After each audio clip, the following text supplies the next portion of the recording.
আমরা আমাদের নিজেদেরকে আমরা ভুলে গিয়েছি। আমরা কি জন্য এসেছি, আমাদের লক্ষ্য কি, আমাদের উদ্দেশ্য কি, এই কেন্দ্রিক আমাদের কোনো চিন্তাই নেই। আমরা কি জন্য এসেছি, আমরা কতদিন থাকবো, আমাদের গন্তব্য কোথায়, লক্ষ্য কোথায়, এই বিষয়ে আমাদের চিন্তাই নেই। একটু ভেবে দেখুন তো যে আমরা কোনোদিন কি আল্লাহ তাআলার শুকরিয়া আদায় করেছি একবার মনের গহীন থেকে, যে আসমানের দিকে তাকিয়ে সুবহানাল্লাহ আলহামদুলিল্লাহ বলেছি? এই সুবিশাল আসমান থেকে আমাদের জন্য আল্লাহ সুবহানাহু ওয়া তাআলা রিজিক পাঠাচ্ছেন, এই জামিন থেকে রিজিক উৎপন্ন হচ্ছে। সুবিশাল আসমান আর জামিন দেখে কি আমরা কখনো আল্লাহ তাআলার শুকরিয়া আদায় করছি? সুবহানাল্লাহ বলেছি, আলহামদুলিল্লাহ বলেছি?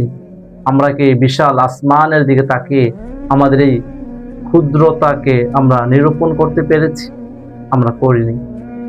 আমরা কবে আল্লাহ তাআলার শুকরিয়া আদায় করেছি একেবারে মন থেকে, যে আল্লাহ সুবহানাহু ওয়া তাআলা আমাকে যখন যেভাবে যতটুকু দিয়েছে ততটুকুই আমার জন্য যথেষ্ট, আমার জন্য এনাফ? এভাবে শুকরিয়া আদায় কি আমরা কখনো করেছি? কখনোই করিনি। আসলে মানুষ কৃতজ্ঞ নয়, মানুষ আল্লাহ তাআলার শুকরিয়া আদায় করে না।